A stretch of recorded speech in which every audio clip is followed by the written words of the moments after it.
All right. Give it a second here, because I've had a handful of messages regarding this weather that went on yesterday. Wild. Absolutely wild what went on. So NWS already got out and did some surveys and investigations. So if y'all follow us, if you don't live out this way, we had a wild little storm come through yesterday. It was a kind of like a straight line wind event. There were a lot of bows and hooks in there, which when you start to get bows and hooks, you start to get really, really impactful winds.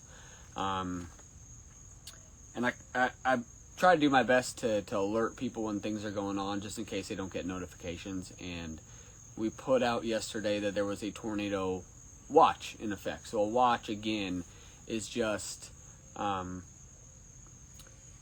things are right in the atmosphere for shit to hit the fan, basically. You got the taco bar ready, you just can't eat the tacos yet. Okay? Now when you get a warning, that's when the tacos have been made and it's time to eat. Okay? That's the best way I can explain it. So the watch went into effect really early and blanketed from Nashville all the way east. So almost more than half of the state was covered in this watch. And that was pretty early in the day. That line started coming through about 1 o'clock, swooping from the northern part and kind of coming down the state. And this is just wild because there were two tornadoes yesterday. 2 tornadoes in Knoxville, and not a single warning went out. So this is why I will put stuff out there, and I will, forward stuff that I see that might be concerning or that people should just keep on their radar, no pun intended. Because the watches went out, but no warnings went out. So just to cover what their report said really quick, kind of summarize it all for you. There was an EF-1 tornado.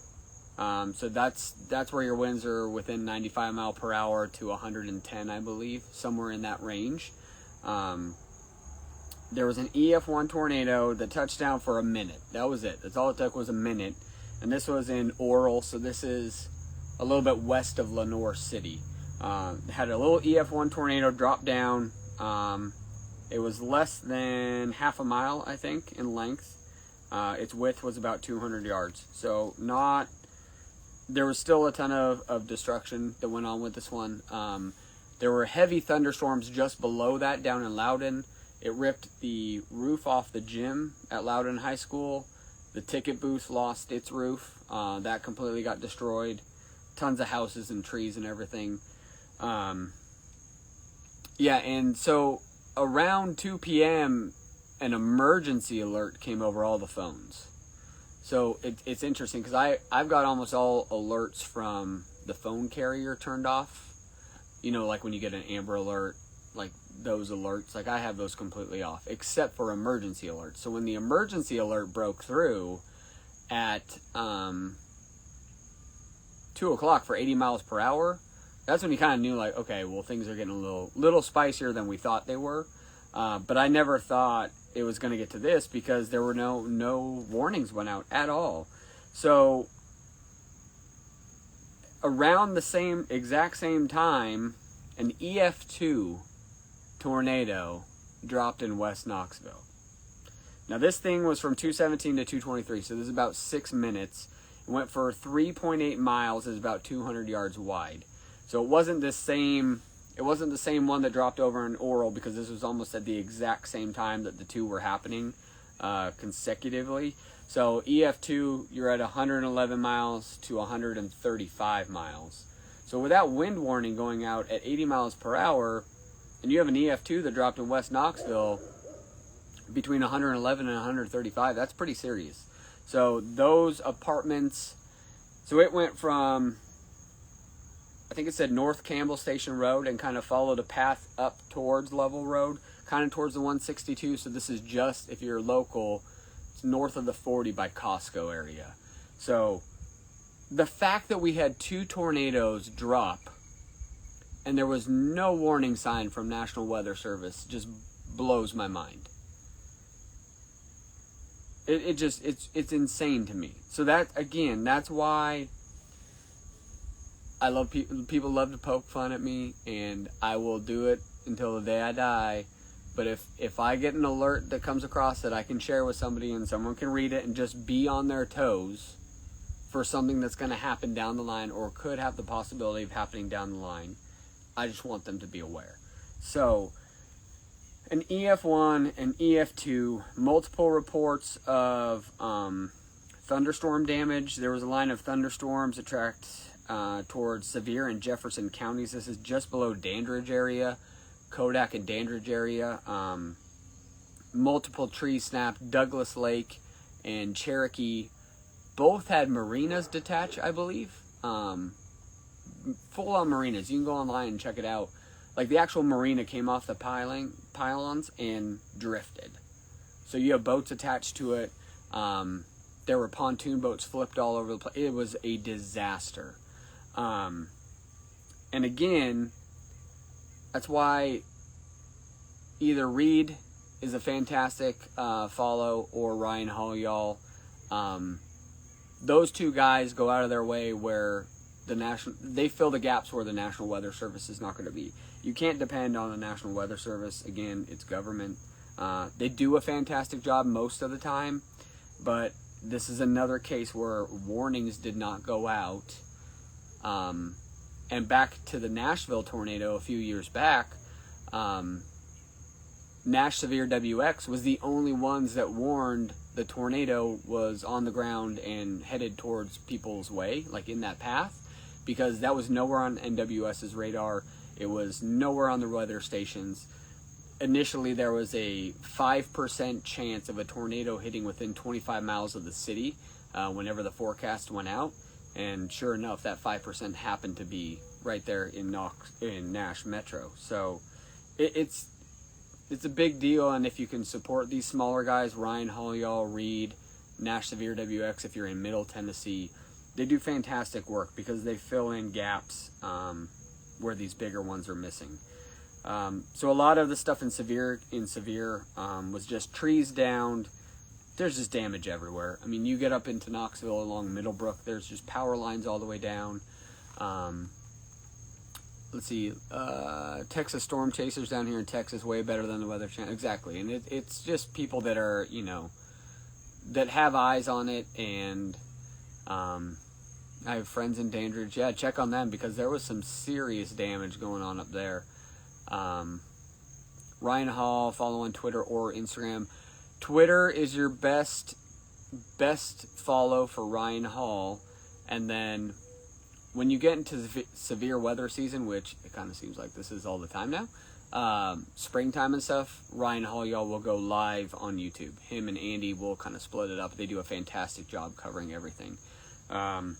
Twitter is actually a great spot now. I mean, I don't know what people have a problem with on Twitter, but it is one of the best resources, especially for immediate news and updates. If you're trying to find something going on, you can get on Twitter and search and you will find out your answer.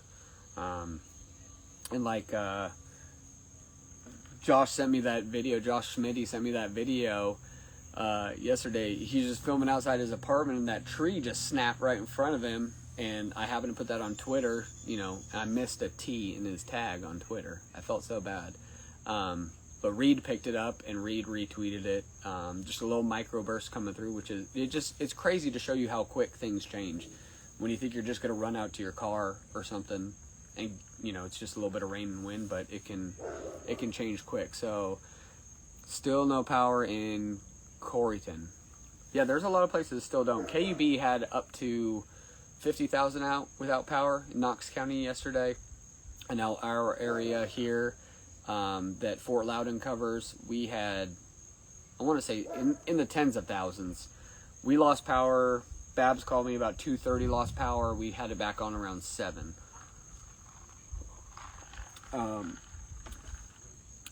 I was working up in Knoxville, around Middlebrook, the old Marble City area, like up that way, and that's where we actually had the lightning strike the building. We're pretty sure, 99% sure. It was the brightest flash I'd ever seen. I I thought the Lord above was coming. I thought it was time. But everything surged, power went out, walked out into the warehouse, and there was another one of the guys came walking through, and there was just stuff falling from the ceiling. And you could see all the debris from the ceiling. We lost all the lights and all the power. It was wild. Like, I've never been a part of that, and don't want to be a part of that ever again, because that was a little too close for comfort. But just going back, so EF-1 landed just west of Lenore City, and the EF-2 landed in West Knox, just above Costco, if you're familiar with the area. So that EF-2 is a big deal. That was on the ground for six minutes, almost 4 miles. Estimated peak wind was 130 miles per hour. That's some damage. So thankfully there were no injuries or like severe injuries or deaths that we've heard of, which is fantastic. So hopefully everyone took heed of the watches went out, and people stressed that this was going to be a quick storm. I don't know if everyone knew it was going to be as violent of a storm as it was, but it was really quick too. So again, that's why I will always put out, if I get something where I think something's coming down the line, I will always put it on my story, and I will always delete it too. Like once something is passed or a threat has passed, I always go back and I delete it. I don't leave it up, just because I don't want to confuse people to think that that's something that's going to happen today or tomorrow or down the line. If it's already come and gone, I'm going to do that. But it's just, how can I find out about if a tornado touchdown in Bell Buckle yesterday? So if you go to NWS, they will always run reports wherever there's damage reported. Let's see if there's anything on it really quick. Because that's up in Bedford County. Let's see. Bedford County, down by Shelbyville.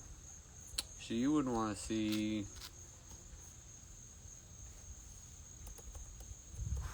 Shelbyville, NWS. I don't know which NWS covers Shelbyville area. But if you go into the National Weather Service, in that area, you can put your zip code in at the top, and it'll give you your closest office, and that office will have reports if anything came through. I know Middle Tennessee wasn't as wild in Nashville, but south of Nashville, like kind of Murfreesboro down, the way this line kind of kept sweeping, so it's hard to imagine, but because the phone's backwards, but if you have like Knoxville's over here and Nashville's over here, this storm kind of swept in this way, so it hit me in Knoxville long before it hit Babs and the kids down here. It was kind of weird because it was just so delayed in some areas. But EF-1, EF-2, wild. Don't believe anybody that ever tells you tornadoes don't hit in East Tennessee or that we're protected by the mountains or the river, because that doesn't mean nothing. So especially this weather's been getting crazier and crazier as it goes. Call it climate change, call it what you want. We're into El Nino. We don't know if El Nino has any impact on this specific type of events and stuff, but it certainly could be an issue. And they got a pretty cool there's a damage assessment toolkit on the NWS that Morristown provides. So if you're in this area, Knoxville, kind of that surrounding area, NWS Morristown is going to be your go-to. Why did they never? That's a good one. That's exactly why I'm kind of reporting on this. Like, just reading through it, there were 0 warnings that went out with either tornado, and that's crazy. It's crazy that they watched it, put the entire state under a watch, but never warned it. So, there have been tornado warnings and wicked weather in Colorado. Yeah, Colorado's been wild. Colorado has been getting some insane weather, going all the way back to that hailstorm that was at Red Rocks. That was wild in Red Rock. Seems like amount in other NWS coverage areas when not even necessary, but yesterday they definitely should have. Yeah, and there's been times where the radio is down. I don't know what it is. It's the government, so I don't know if it's funding issues or what. But it would have been nice to have a couple warnings yesterday. That was kind of a big deal, just in case anybody was out and about. But again, that's why I try to post things just if my few followers that might see it can be impacted and kind of save their day, then even better. So try to look out for my people, you know. I was trying to read this interactive report just to see like what it says. I've never really read through one of these. So they just have damage points where they actually go out and survey trees, softwood damage, small limbs broken up to 1 inch diameter. 1 or 2 family residents, loss of roof covering material, less than 20%, gutters and awnings. So they kind of go through and find the track, uplift of roof deck and loss of significant roof covering greater than 20. I mean, that's pretty quick response too, that they get somebody out there to kind of assess the damage. And then it's got the track of the actual tornado of that EF-2, and it shows it kind of crossing. So if you went straight up from Turkey Creek and you kind of follow that along over towards the other side of the 162, that is where that EF-2 kind of took its little path. I didn't see anything on Greenville. There was no specific noted damage there. But it's not to say there wasn't damage. There was definitely damage, but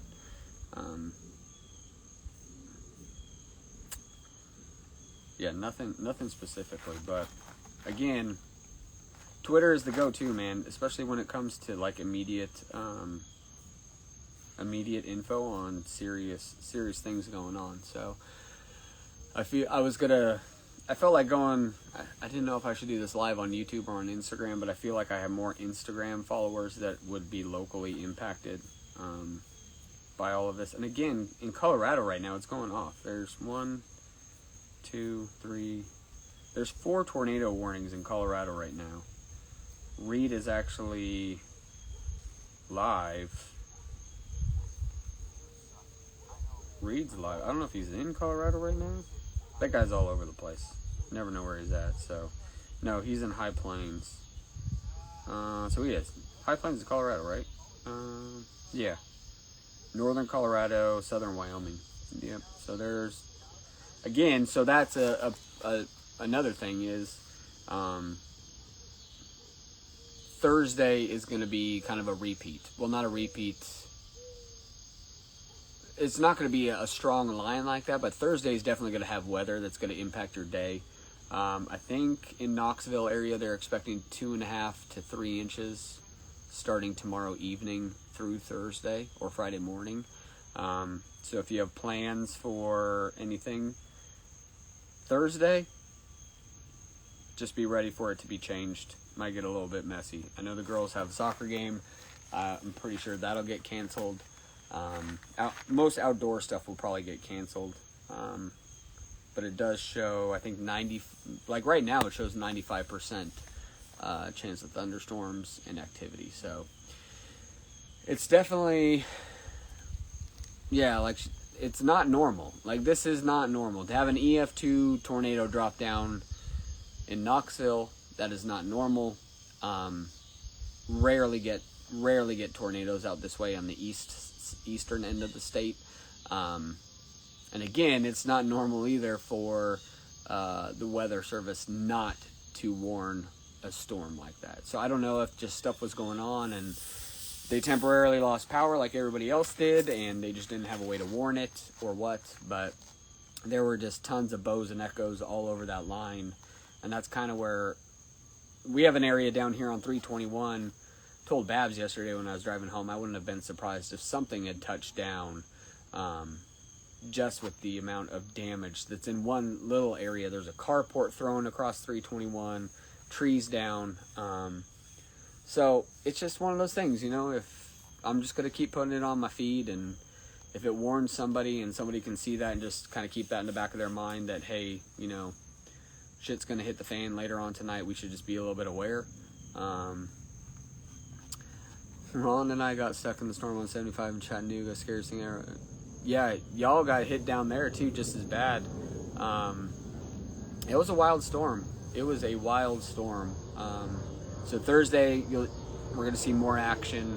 Probably won't be as quick and wild like that thing was. It may be waves of it, but definitely Thursday looks to be entertaining again. I was screaming. Yeah, I can imagine. Looks like another avocado tomorrow. Yeah, that avocado will be West Tennessee, and then if you look at Thursday, it'll probably move more towards us. Last week, the warning was a Ninja Turtle. It's kind of crazy. I've never seen a Ninja Turtle warned storm. We've seen the avocado and the spicy avocado when it starts to get that raw seed, and this is just the. If you go on the risks for National Weather Service, they always put out like your daily risks, and there's green, yellow, brown, pink, just on the severity in the areas. And most of the time, it looks like a little avocado with the seed on it, you know. But sometimes it takes other shapes, and it looked like a Ninja Turtle the other day. I should have screenshotted it. But yeah, that's all I could do to keep you all updated. So just keep doing it. But I'm excited too, because it's getting other people weather aware and kind of starting to notice, like Halcom's daughter sent me, or the Halcom sent me a shelf cloud the other day that was coming through that her daughter had taken at when she was in Alcoa. It was the coolest looking thing, and it's just cool when people start to like recognize the weather and just be a little bit more aware, because we all like to have fun outside, especially in Tennessee, and as long as you have it on your radar. But you see what happens. Like, it was a beautiful day yesterday. It was gorgeous until about 1 o'clock, and the cloud layer started coming in. All hell broke loose from like 2 to 4:30, and then from like 5:30 on, it was like this again. Like, it was gorgeous. So we were just picking up. This is Babs' little pile of tree branches over here. She's done a pretty good job. There's just leaves and broken trees all over the place. So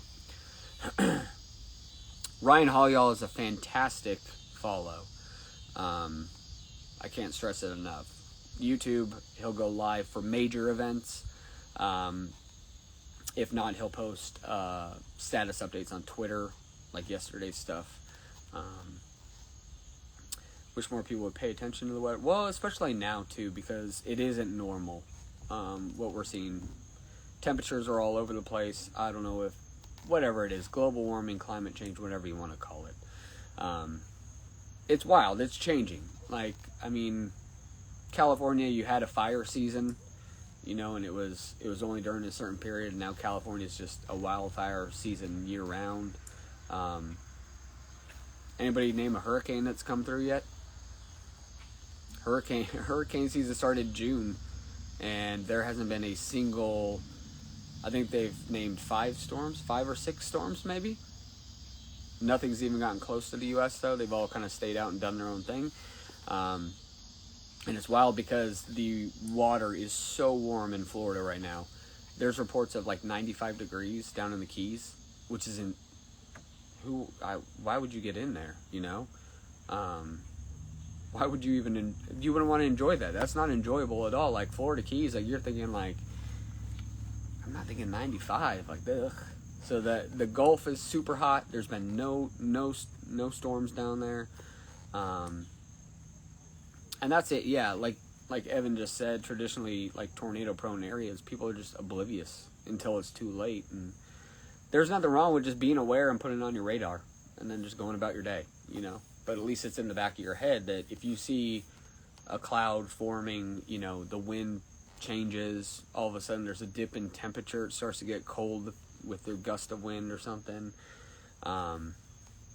Yeah, even like she said, she's at Walmart yesterday morning, and the humidity just seemed different to me compared to other days. And that's just it. Just being aware of, like, hey, it feels different today, and they're calling for storms. Maybe I should pay attention. So it's just one of those things, being weather aware. So that is about it. We'll see what happens Thursday. Hopefully Thursday isn't as crazy. Looking forward to fall, though. Fall will be nice and ready for temps to start cooling down again. Let's see. Paul, did you mean to request to be in the video? Did you want to be in here? I had a request from you. I didn't know if you really want to be in this or not. Maybe y'all are having crazy weather out there. But yeah, Colorado's crazy. Everywhere's getting just wild weather. So weird. I'm gonna try to see what's... Yeah, Thursday's back to 92% for storms. So we'll see what happens. But that is it. EF-1 and an EF-2 tornado in West Knoxville. Crazy. It's crazy. No warning, no nothing. So just be aware, y'all. Follow Ryan Hollyall on Twitter. Reed Timmer on Twitter. If you follow Ryan, you'll pick up a bunch of other little satellite chasers and stuff that are in the area. Chris Hall's fantastic. Zach Hall's fantastic. There's a bunch of other guys, and like I said, in Texas they have fantastic chasers too that are better than the normal news. A lot of times these local news stations are actually going to the storm chasers because they're actually eyes and ears of what's going on and can do the spotting for them, where TV crews aren't going to go. And again, if you get damaged, or your neighbor gets damaged, don't be afraid to go help them. We got a bunch of older couples around this area. Trees down, if you ever see them out, cleaning up their yard, it doesn't cost you anything to help them out, and it just feels good. So you never know when you're going to need it, I'll tell you that. So that is it from East Tennessee. Hope y'all are good. That's it. EF-1 and EF-2 tornado in Knoxville. Wild.